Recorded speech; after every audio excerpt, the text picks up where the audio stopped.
You ruined my marriage, Mom, my daughter shouted in the middle of her 20th anniversary party, while 50 guests stared at me over champagne glasses and half-eaten slices of lemon cake. I didn't argue. I didn't cry. I just sat there with my hands folded in my lap, while my son-in-law looked like a man standing in the middle of a storm he never expected to reach his own house. The ballroom at the Blue Ridge Country Club had looked beautiful an hour earlier. White roses covered every table. Soft jazz floated through hidden speakers. The tall windows overlooked the mountains outside Asheville, glowing gold under the late evening sun. I had spent 3 weeks helping my daughter plan that celebration. 3 weeks calling caterers, choosing flower arrangements, and writing a check large enough to cover the private dining room, because Natalie said money had been tight lately. At 70 years old, I still believed family milestones deserved effort. I still believed if you gave enough love to your children, they would remember it someday. That illusion shattered the moment Natalie stood up from her chair and pointed at me with tears running down her face.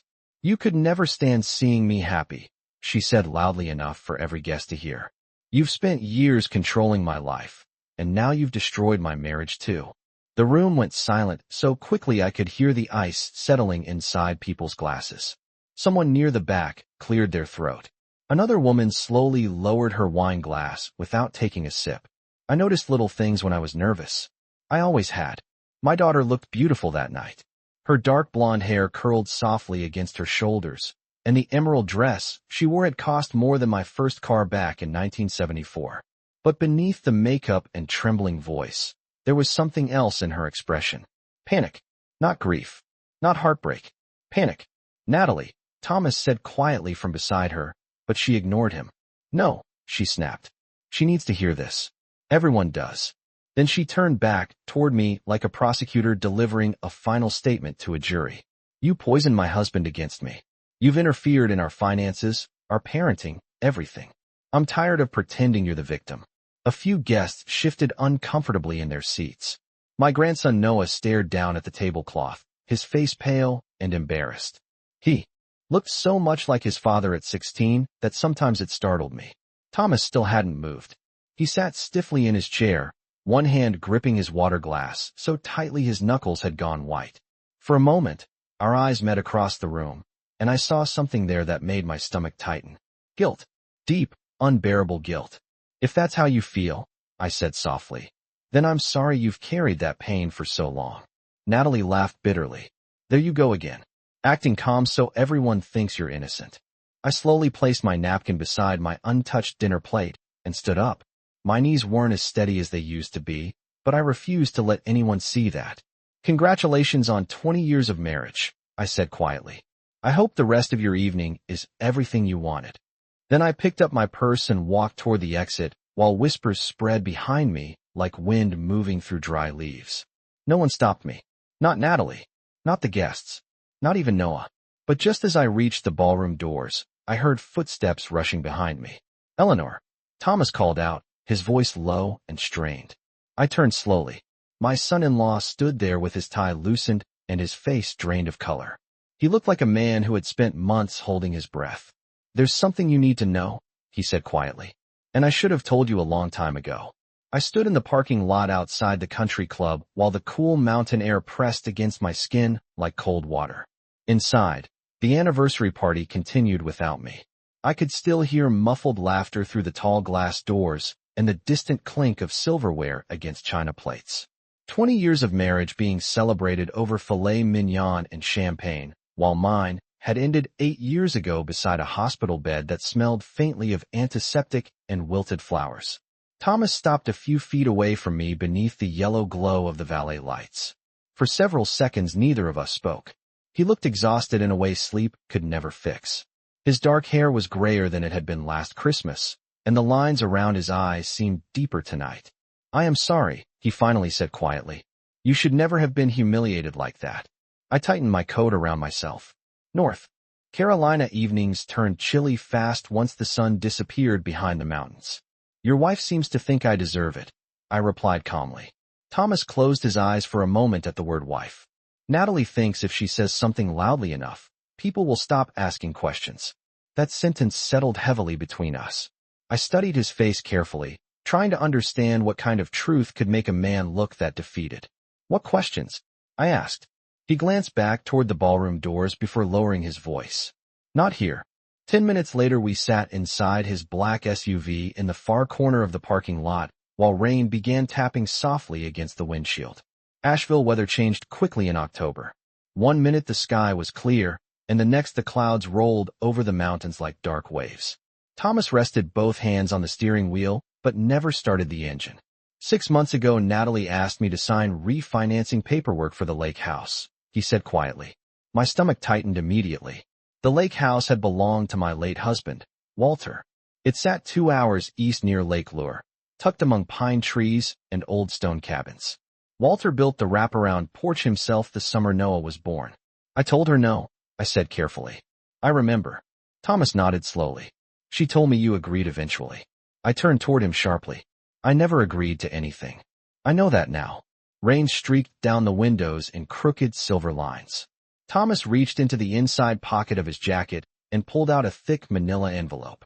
He held it for a second before handing it to me carefully, almost like he was afraid it might explode between us. I found these 3 weeks ago, he said. My fingers suddenly felt cold as I opened the envelope. Inside were photocopies of loan applications, account statements, and property documents. I recognized my own name immediately, Eleanor Whitaker, but the signature underneath was not mine. Whoever copied it had tried too hard to make it elegant. Walter used to joke that my real signature looked like a tired nurse writing prescriptions at the end of a 12-hour shift. This one looked rehearsed. Artificial. Thomas, I whispered slowly, what is this? He swallowed hard. Natalie has been moving money for over a year. Credit cards. Lines of credit. Accounts I never knew existed. I stared down at the papers while my heartbeat thudded heavily inside my ears. And when I started asking questions, he continued quietly. She blamed you. She told me you pressured her. That you were manipulating her financially. At first I believed some of it because I wanted to believe my wife would never lie to me. Outside, the rain fell harder against the roof of the SUV. For a long moment neither of us spoke. Then Thomas rubbed both hands over his face and said something that made my chest ache for him despite everything. Your daughter did not destroy our marriage because of you, he said quietly. She destroyed it because she kept choosing lies over people who loved her. I barely slept that night. The rain had followed me home through the winding roads of Asheville, turning the streetlights outside my neighborhood into long blurry streaks across the windshield. By the time I pulled into my driveway, the clock on my dashboard read 11:47 p.m. My little white Craftsman house looked exactly the same as it always had. Warm porch light glowing. Wind chimes moving softly in the cold October breeze. 2 rocking chairs sitting untouched beside the front door. Walter bought those chairs during our 25th anniversary trip to Savannah. He used to say every good home needed a place to sit quietly at the end of the day. I stood on that porch for almost a full minute before going inside, because suddenly I felt afraid of my own silence. The house smelled faintly of cinnamon candles and old books. Safe. Familiar. Honest. Not like the ballroom I had just left behind. I carried the manila envelope into the kitchen and placed it carefully beside the coffee maker. My hands were trembling now that nobody could see me. At 70 years old, you learn how to hide certain emotions in public. Pride becomes survival after a while. But alone in my kitchen, with the refrigerator humming softly in the background and rain tapping against the windows, I finally allowed myself to feel something close to heartbreak. Not because of the money. Walter and I had lived through harder times than debt. There were years early in our marriage when we stretched one pot of soup across 3 dinners and prayed the truck would survive another winter. Money was never what frightened me. What frightened me was realizing my own daughter had looked me in the eyes while building lies around my name like bricks around a grave. Around 1 in the morning, I made tea and started reading every page Thomas had given me. Some documents showed credit accounts opened under Natalie's business consulting company. Others listed transfers between personal and commercial accounts I had never seen before. There were copies of emails too. Short messages. Nervous messages. One line stopped me cold. If my mother finds out about the property paperwork, everything falls apart. I read that sentence 3 times. Then a 4th. My chest tightened so badly, I had to set the papers down for a moment. I kept thinking about little Natalie at age 9, standing barefoot in our backyard with missing front teeth and grass stains on her knees. She used to leave handwritten notes inside Walter's lunchbox every Friday. I love you, Daddy. Drive safe. That little girl would have cried for an hour if she thought she hurt someone's feelings. Somewhere along the line, life had turned her into a stranger wearing my daughter's face. Around 2:30 in the morning, my phone buzzed softly on the kitchen counter. Natalie. I stared at her name without answering. A minute later, another message appeared. I hope you are happy. Thomas finally admitted you have been poisoning him against me for years. I felt tired suddenly. Not angry, just deeply tired. The kind of exhaustion that settles into your bones after carrying something heavy for too long. I set the phone face down without replying. 20 minutes later, another message arrived. Do not contact Noah. He does not need more confusion right now. That one hurt more than the others. Noah had spent half his childhood in this house. Walter taught him how to fish on Lake Lure when he was 6 years old. We baked pecan pies together every Thanksgiving. The idea that I had suddenly become dangerous to my own grandson felt almost unreal. I walked slowly to the hallway closet and pulled out the old metal lockbox Walter always used for important papers. Inside were insurance documents, tax records, trust paperwork, and the original deed to the lake house. Walter believed in keeping copies of everything. Paper trails matter, he used to tell me, especially when people start acting strange around money. At the time, I thought he was overly cautious.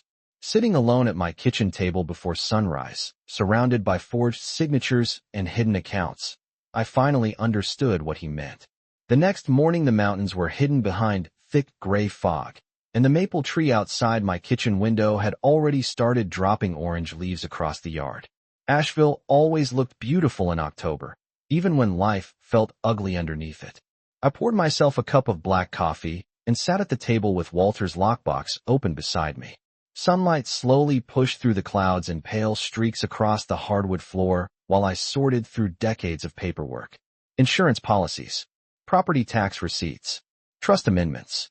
Walter organized everything in neat manila folders with handwritten labels in blue ink. Sometimes I could still picture him sitting exactly where I was now, wearing reading glasses low on his nose while balancing the checkbook after dinner. He believed paperwork told the truth even when people did not. Around 9 o'clock, I found the original trust documents for the lake house.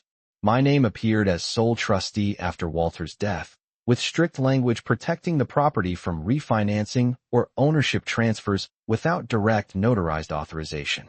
I read the paragraph twice to make sure I understood it correctly. Natalie could not legally touch that property without me, which meant she knew exactly what she was doing when she tried to forge my signature. My coffee suddenly tasted bitter. I leaned back in the chair and stared toward the living room, where framed family photos lined the bookshelf. Birthdays, Christmas mornings, beach vacations in Myrtle Beach when Noah was little enough to fall asleep on my shoulder after dinner. Natalie smiling beside me in nearly every frame. I kept wondering when the lies had started. Not the financial lies. Those leave trails eventually. I meant the emotional ones. The pretending. The careful manipulation hidden behind worried phone calls and tired smiles. Looking back, I started noticing moments I ignored before. Last spring, Natalie insisted on handling my online banking because she claimed older people were targets for scams. 2 months later, she asked detailed questions about the trust Walter established before his death.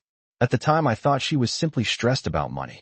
Thomas's architecture firm had lost several major contracts that year, and inflation was squeezing everyone. Eggs cost nearly twice what they had a few years earlier. Gas prices climbed every month. I wanted to believe my daughter was overwhelmed, not dishonest. Parents are experts at rewriting reality to protect the people they love. Around 10:30, my phone rang again. This time it was my younger sister Diane calling from Charlotte. The second I heard her voice, I knew Natalie had already started talking. Eleanor, Diane said carefully, I spoke to Natalie last night. I closed my eyes briefly. I figured you might. Diane hesitated. She sounded very upset. Was she upset? I asked quietly. Or was she performing? Silence filled the line for a moment. My sister had known me for 68 years. She recognized my calm voice the same way sailors recognize dangerous water. What is going on? She finally asked softly.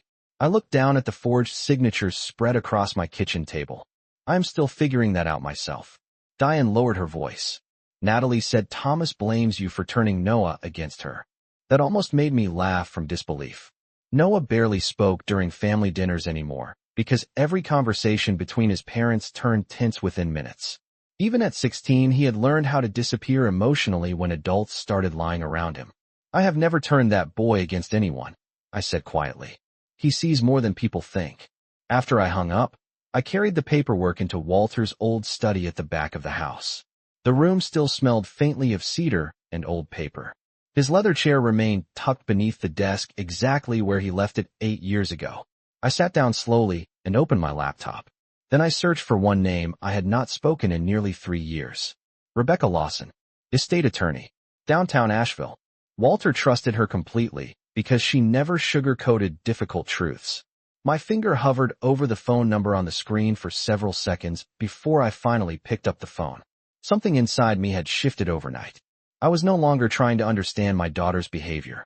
I was preparing to protect myself from it. Rebecca Lawson's office overlooked downtown Asheville from the 4th floor of an old brick building that used to be a textile warehouse decades ago. Walter always liked that building because he said it reminded him that strong things could survive reinvention. I arrived 15 minutes early carrying Walter's lockbox in both hands like it contained something fragile. Enough to shatter. Outside, the sidewalks were crowded with tourists in hiking boots and college students carrying paper coffee cups while yellow leaves drifted across Lexington Avenue in slow circles. Normal life continued so casually around me that it almost felt insulting.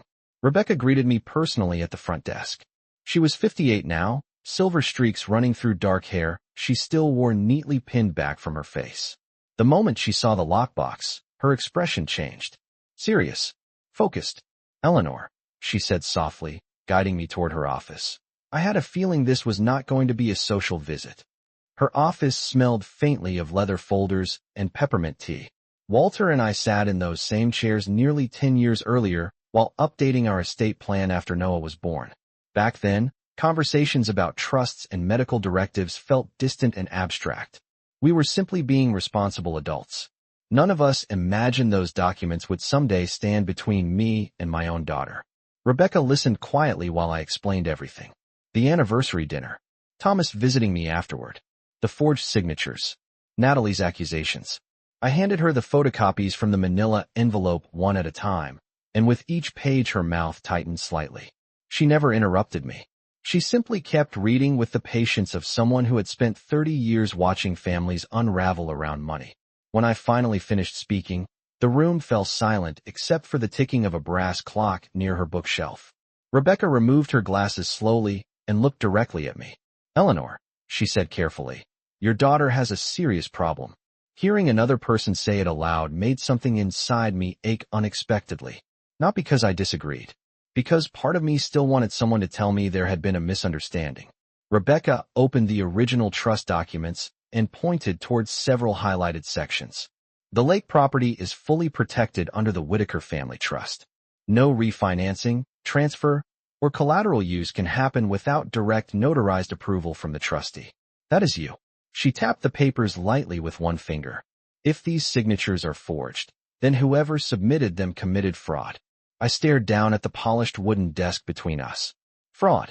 Such a cold legal word for something that felt deeply personal. Could Natalie actually lose the house? I asked quietly. Rebecca folded her hands together. Your daughter never legally owned the property to begin with. That sentence settled heavily in my chest. For months Natalie had been treating me like an obstacle standing between her and something she already deserved. But legally, she had no claim at all. Rebecca continued reading through the documents Thomas discovered. There is more here than the lake house, she said carefully. Several credit accounts appear tied to shell consulting businesses. There are also transfers involving Noah's college investment fund. My head lifted sharply. Noah's education account. Rebecca nodded once. Approximately $84,000 appears to have been withdrawn over the last 14 months. I felt physically cold all of a sudden despite the warm office. Walter started that account the week Noah was born. Every birthday and Christmas, he quietly added money into it, instead of buying extravagant gifts. He wanted Noah protected from student debt before the boy could even spell the word college. Thomas knows? I asked softly. Based on these records, I would say he discovered it recently. Rebecca hesitated before speaking again. Eleanor, I need to ask you something difficult. Has Natalie struggled with spending before? I let out a slow breath and looked toward the window overlooking downtown Asheville. Suddenly memories began rearranging themselves into something uglier than coincidence. Designer handbags appearing during financially difficult years. Luxury vacations explained away as business rewards. Constant emergencies requiring money. Last winter, she claimed Noah's private tutoring cost nearly $12,000. At the time, I wrote her a check because I trusted her completely. Now I wondered how much of that story had ever been true. I think, I said quietly, my daughter became addicted to appearances. Rebecca gave a small, sad nod like she had seen that happen many times before. Then she reached for a legal pad and slid it toward herself. All right, she said calmly. Let us start protecting what is left before anyone realizes you know the truth. For the next 3 days I moved through my life as if nothing had changed. That was the strange part about betrayal. The world did not stop spinning just because your heart finally understood something painful. Grocery stores still opened at 7 in the morning. Neighbors still walked their dogs past my fence every evening. The barista at the coffee shop downtown still smiled and asked whether I wanted cinnamon on my latte. Ordinary life continued while something inside me quietly rearranged itself. Rebecca instructed me not to confront Natalie yet. People reveal more when they think they are still in control, she said during our second meeting. So I stayed quiet. I answered texts politely. I kept my voice calm during phone calls. And for the first time in my life, I started paying attention instead of making excuses. Natalie called me twice that week. The first conversation lasted less than 4 minutes. Her voice sounded exhausted but rehearsed at the same time, like an actress trying to remember lines she no longer believed. I just think everyone needs space right now, she told me while pretending the anniversary disaster had been mutual conflict instead of public humiliation. I stood in my kitchen staring out at the bird feeder Walter built 15 years ago. 2 cardinals hopped across the wet grass outside, while my daughter carefully rewrote reality through a cell phone speaker. Space can be healthy, I replied quietly. There was a long pause on the line, almost as if she expected me to argue. Thomas has been under a lot of pressure, she continued. You know how emotional he gets. Emotional. That word stayed with me after the call ended. Thomas was not emotional. If anything, my son-in-law spent most of his life swallowing feelings until they hardened into silence. Natalie knew that, which meant she was not describing him honestly. She was managing a narrative. Later that afternoon, Rebecca called with more information from a forensic accountant she trusted. Several large transfers had moved through Natalie's consulting business over the last 18 months, but the timing was what caught everyone's attention. Most withdrawals happened shortly after family events. Christmas, Noah's birthday, Walter's memorial anniversary, moments when nobody would question emotional conversations about money. Your daughter understands timing very well, Rebecca said carefully. This was not impulsive behavior.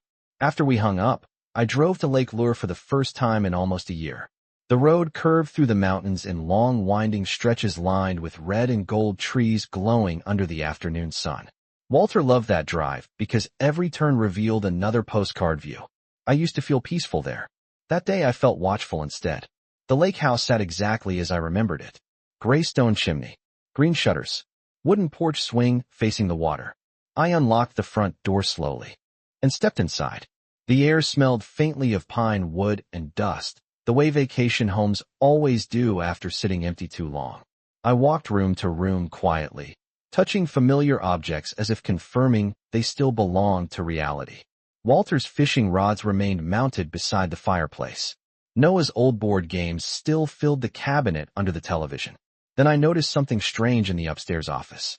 Several folders inside the desk drawer had been moved recently. Not stolen. Rearranged. Tiny details most people would miss. Walter used to keep paperwork organized with military precision. Now some documents sat crooked while others were missing entirely. I opened the bottom drawer and immediately understood why. The original appraisal records for the property were gone. So were several tax files Rebecca specifically asked me to locate. I stood there very still with my hand resting on the open drawer. The silence inside that old house suddenly felt heavier than before. Natalie had been here recently, probably while I believed she was simply checking on the property for me. I sat slowly in Walter's office chair and looked out toward the lake sparkling beyond the trees. The realization did not make me cry. It made me tired in a deeper way. There is a certain kind of grief that comes from understanding someone you raised has been studying your trust instead of protecting it. As the afternoon light faded across the water, my phone buzzed softly inside my coat pocket. A message from Natalie appeared on the screen. Family meeting at our house Sunday afternoon. We need to clear the air before people start taking sides. I stared at the message for several seconds before setting the phone face down on Walter's old desk. Something told me my daughter believed she was about to regain control of the story. She had no idea the story had already changed. Sunday arrived cold and unusually bright, the kind of sharp autumn afternoon where the sky over Asheville looked almost painfully blue. I spent the morning quietly baking cornbread in my kitchen because routine helped me think clearly. Walter always said difficult days became easier if your hands stayed busy. By 1 o'clock the house smelled like butter and warm flour, while fallen leaves scraped softly across the porch outside. I dressed carefully before leaving for Natalie's house. Cream-colored sweater, dark slacks, pearl earrings Walter gave me on our 40th anniversary. Nothing dramatic, nothing emotional, just steady. Rebecca had called earlier that morning with final instructions. Do not argue, she told me calmly. People who rely on manipulation usually collapse when nobody reacts emotionally. I understood exactly what she meant now. Natalie had spent weeks building a version of events where she was wounded, overwhelmed, misunderstood. My role in that story was simple.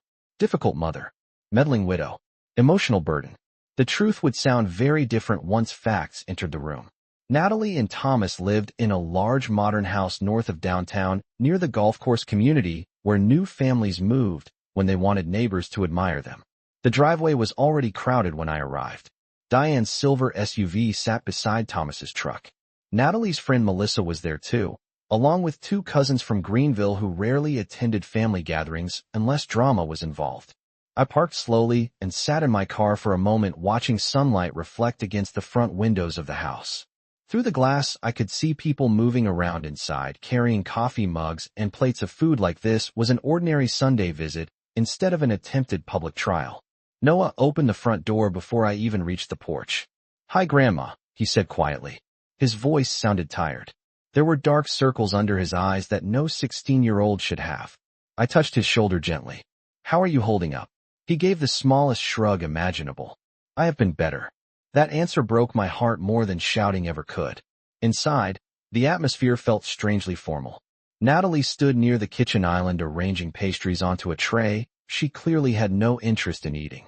The moment she saw me, her posture stiffened. Thomas sat silently at the dining table, staring into a coffee cup, while Diane pretended to scroll through her phone. Everyone looked nervous except Natalie. She looked determined. Mom, she said tightly. Thank you for coming. I nodded once. You said we needed to clear the air. We do. Her voice carried that same rehearsed confidence I recognized from our recent phone calls. She waited until everyone settled into seats around the dining room before speaking again. The sunlight streaming through the tall windows made everything look strangely polished and artificial, like a magazine photograph pretending to capture happiness. Natalie folded her hands together dramatically. I asked everyone here because this family cannot move forward with all this tension. Nobody responded.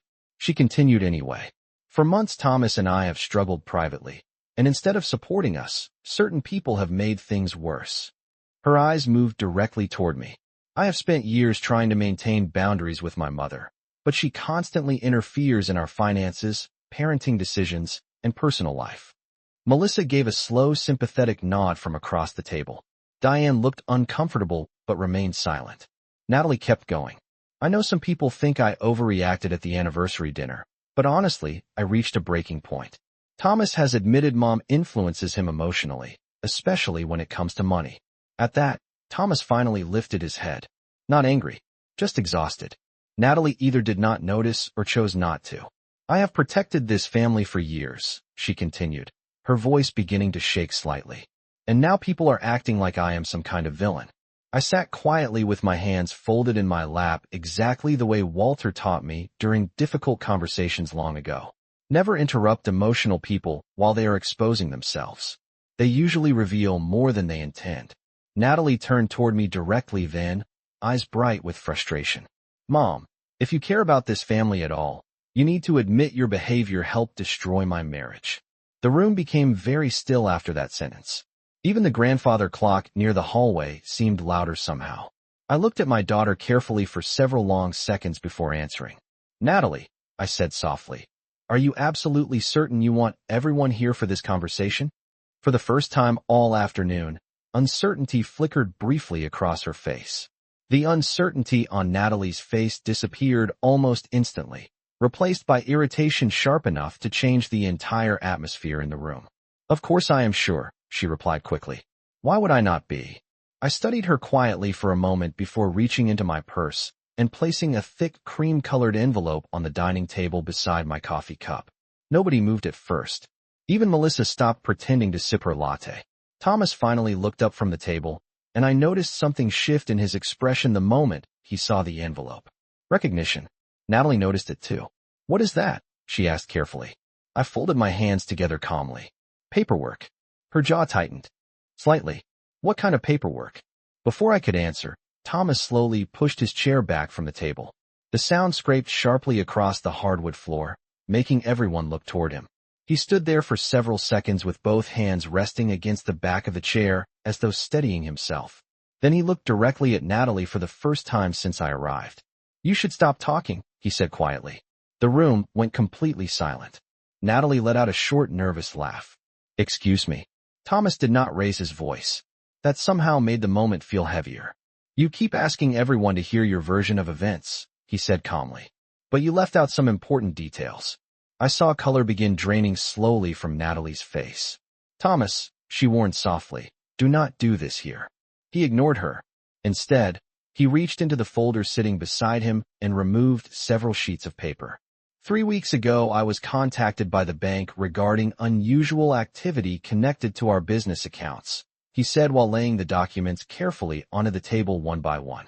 At first I assumed there had been some accounting mistake. Diane leaned forward slightly in her chair, while Melissa stared openly now, no longer hiding her curiosity. Thomas continued speaking with the exhausted steadiness of a man too tired to protect lies anymore. Then I discovered multiple loans submitted using forged signatures tied to Eleanor's trust property. Natalie stood up, so suddenly her chair bumped against the kitchen island. That is not true. But her voice cracked halfway through the sentence. Thomas calmly slid one of the documents toward Diane. The signatures were analyzed Thursday morning. Nobody spoke. Natalie looked around the room quickly, searching for support, but people had started reading the papers now instead of watching her performance. That changed everything. Facts have a way of draining drama from a room. You went through my private documents? Natalie asked Thomas, her voice growing thinner. No, he answered quietly. I went through our financial records after collection notices started arriving at my office. I watched my daughter carefully as panic slowly replaced confidence inside her expression. She looked exactly like someone realizing a locked door had just opened behind her. Mom, she said suddenly, turning toward me. You knew about this? I met her eyes calmly. I knew enough to stop pretending. Her breathing quickened. Slightly. You were trying to turn everyone against me. That sentence might have worked a week earlier. Not now. Thomas reached for another paper and placed it gently on top of the others. That account belonged to Noah, he said quietly. $84,000. The silence after those words felt enormous. Noah had been standing near the hallway the entire time without speaking. At the mention of his college fund, his face changed completely. Hurt replaced confusion so fast, it almost physically hurt to witness. Mom, he whispered softly. You used my school money? Natalie turned toward him immediately. Noah, sweetheart, it is more complicated than that. But teenagers know when adults are lying. Especially teenagers raised in homes full of tension and careful half-truths. Noah stepped backward slowly like he no longer recognized the woman standing in front of him. Natalie looked around the room desperately then, but nobody rushed to defend her anymore. Melissa stared down into her lap. Diane looked pale. Thomas simply looked finished. My daughter's entire story had depended on emotion moving faster than truth. The problem with truth is that once it arrives, it becomes very difficult to silence. Natalie stood frozen beside the dining table, while afternoon sunlight poured through the windows behind her, making the entire room look painfully exposed. Nobody rushed to comfort her now. Nobody interrupted Thomas. The performance had ended too suddenly for that.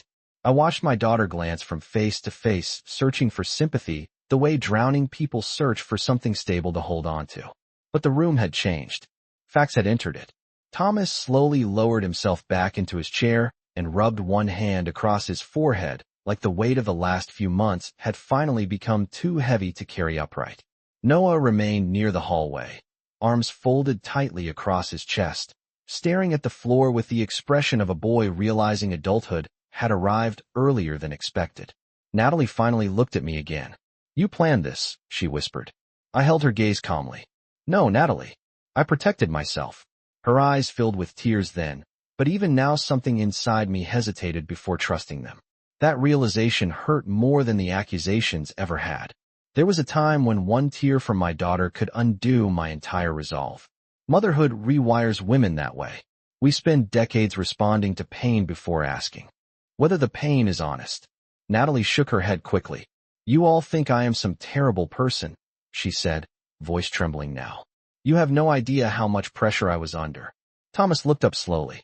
"Then you should have told me the truth." I tried. "No," he interrupted quietly. "You managed me. There is a difference." Silence settled heavily over the dining room again. Outside, wind moved through the trees lining the backyard, scattering leaves across the patio stones Walter once helped install during one Thanksgiving years ago. I remembered Natalie helping him rake those same leaves as a teenager while laughing so hard she could barely hold the rake straight. Memory is cruel that way.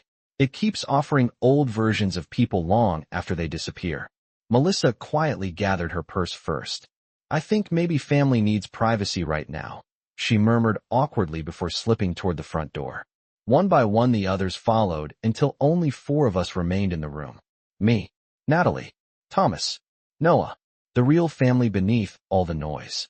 Natalie sat down slowly at the table then, suddenly looking much older than 43. "I never meant for things to go this far," she whispered. Thomas gave a tired laugh, without humor. "You forged documents connected to Eleanor's trust and emptied our son's education account." Natalie covered her face briefly with both hands. "I was going to fix it." "With what money?" he asked softly. She did not answer. She did not have one. I reached into my purse again and removed a second envelope. This one thinner. Simpler. I slid it gently across the table toward Thomas. "Rebecca prepared temporary protective filings Friday morning," I said calmly. "The trust properties are locked from further access. The remaining educational funds have also been secured under independent management for Noah." Natalie stared at the envelope like it physically frightened her. "You went behind my back?" she asked me weakly. I almost smiled at the irony of the question. "Natalie," I said quietly, "you went behind everyone's back." Her shoulders sagged then in a way I had never seen before. Not dramatic. Not angry. Just defeated. Noah finally stepped closer to the table. His voice was soft when he spoke, but it carried through the room with painful clarity. "Grandpa trusted you." Natalie closed her eyes immediately. That sentence hit harder than legal documents ever could. Walter had loved his daughter fiercely.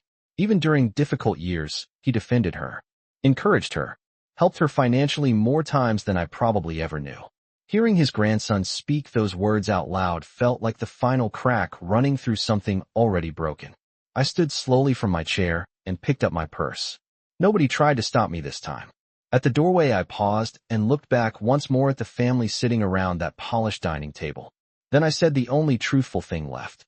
"You did not lose your marriage because of me, Natalie. You lost at the moment protecting appearances became more important than protecting people." After that, I walked out of the house into the cold Asheville evening feeling something I had not felt in months. Not victory. Not revenge. Just relief.